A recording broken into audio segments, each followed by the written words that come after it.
She was at work when her daughter called 4 times that morning, and she missed every single one. He called me about 4 times in a row, like back there. That would have probably been her last call trying to get to me. And I'm real sick about it. That is what Mother's Day looked like for Cassandra Bibbs. Not a celebration, not a meal with her daughter, a phone she never got to in time, and a text she found after the fact that said this. She said, "Hey Ma, happy Mother's Day. I love you and appreciate you for everything you do. Love, Bug. Call me." Wilanna told her mom to call her, and her mom never got the chance. Before we get too deep, please remember to like, comment, and subscribe if you find value in these discussions. Cassandra's daughter was Wilanna Bibbs. Most people knew her as Wanna. She was born September 11, 2000, in Fayetteville, North Carolina. Her mother said every picture she has of Wanna is a child. She is smiling in it. Every single one. She was a great kid, very forgiving. She never held anything that somebody did to her against them. That is how Cassandra described her. By the time she was 20, Wilanna had already relocated to Atlanta, Georgia, to chase a dream she had been carrying since she was young. She wanted to sing, and she was not just talking about it. She had launched her own mink lash business called Lashed by Willie. She had a clothing line. She had worked at KFC, at an airport, at a place called Daddy-O. She was building something real, on her own, in a city that was not her hometown. And then she met him. His name was Justin Lamont Wright. He went by J. Wright in the music industry. 31 years old, 11 years older than Wilanna, multi-platinum songwriter out of Atlanta. He had worked with Rick Ross, DJ Khaled, Bow Wow, Gucci Mane.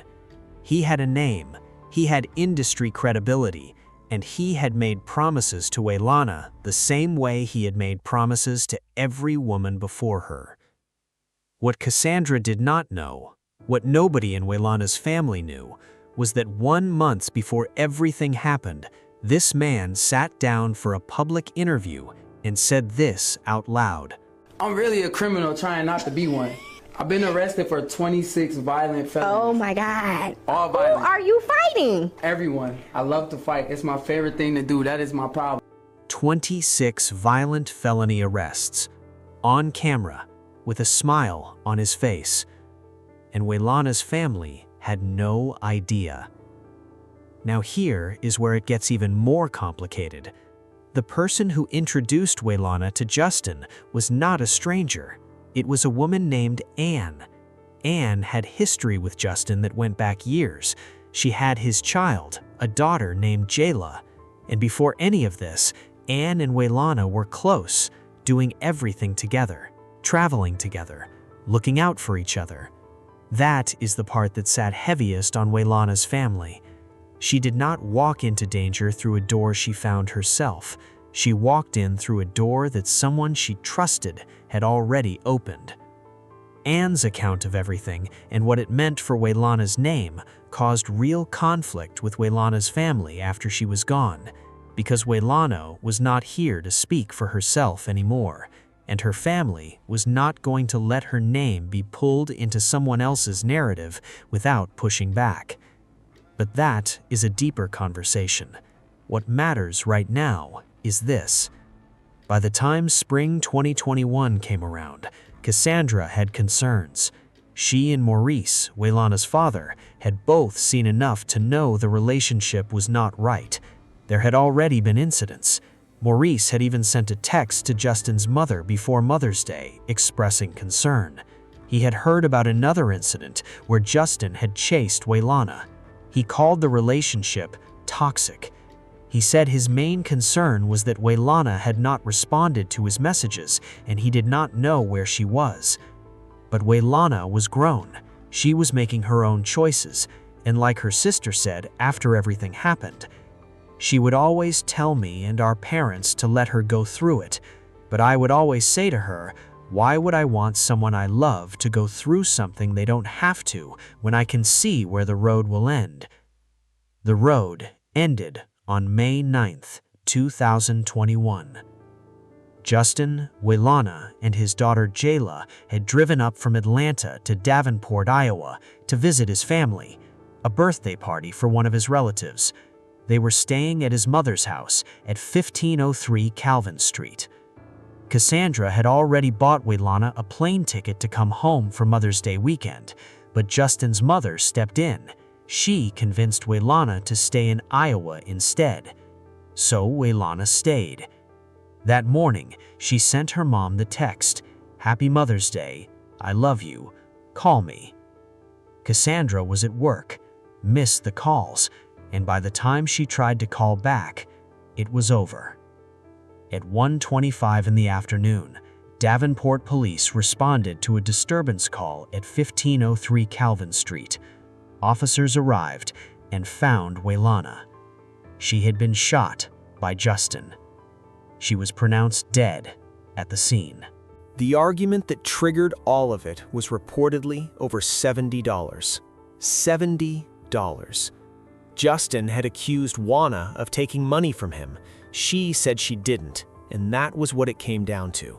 That was the conversation that ended her life. Justin Wright of Atlanta is facing first-degree murder charges. He's accused of killing 20-year-old Wilanna Bibbs of North Carolina.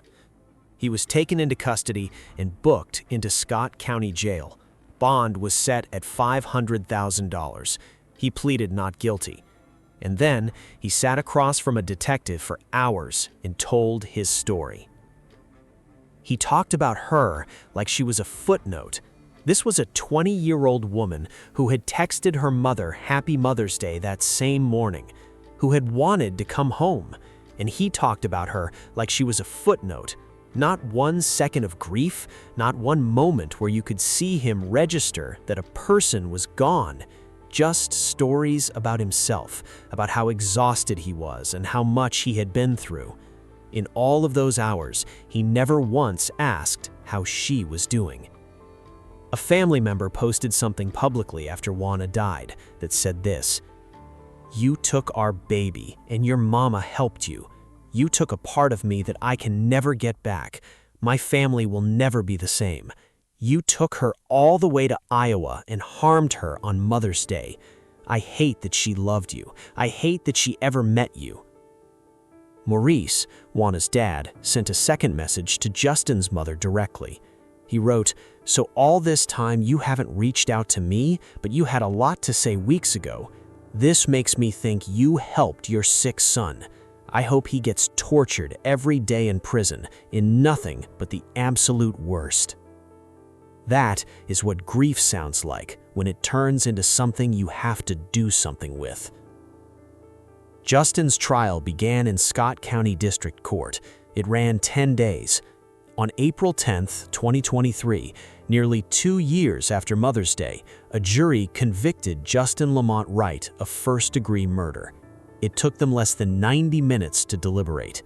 Sentencing came on June 14, 2023. Judge Tamara Roberts sentenced Justin Lamont Wright to life in prison without the possibility of parole.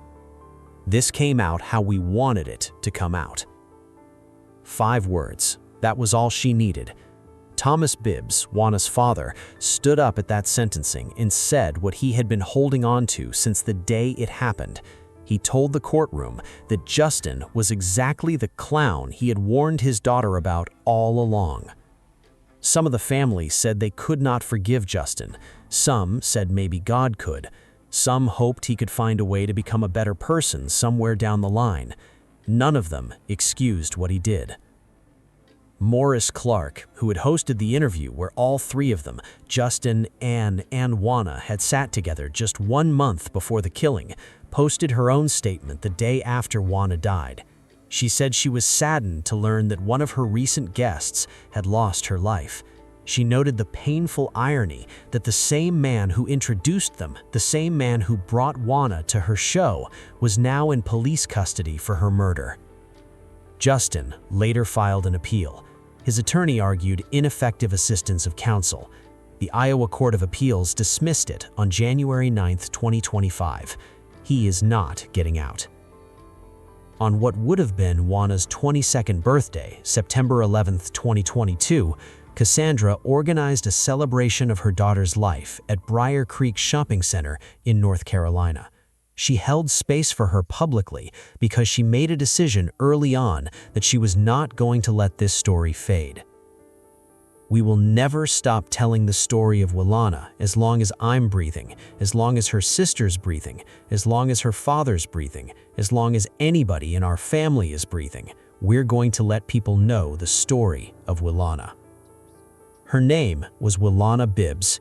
Everybody called her Wilanna. She was from Fayetteville, North Carolina. Her mother said she could sing like an angel. She had a lash business and a clothing line in a dream she was chasing in a city she chose for herself. She called home on Mother's Day, and her mother has been carrying that call ever since. I hope these stories help you recognize warning signs and encourage you to seek help or offer support before it is too late. If this story moved you, please hit the like button. It helps more people find it. And if you are not already subscribed to Fatal Rejection, subscribe right now so you do not miss the next one. I will see you in the next episode. Thank you for watching.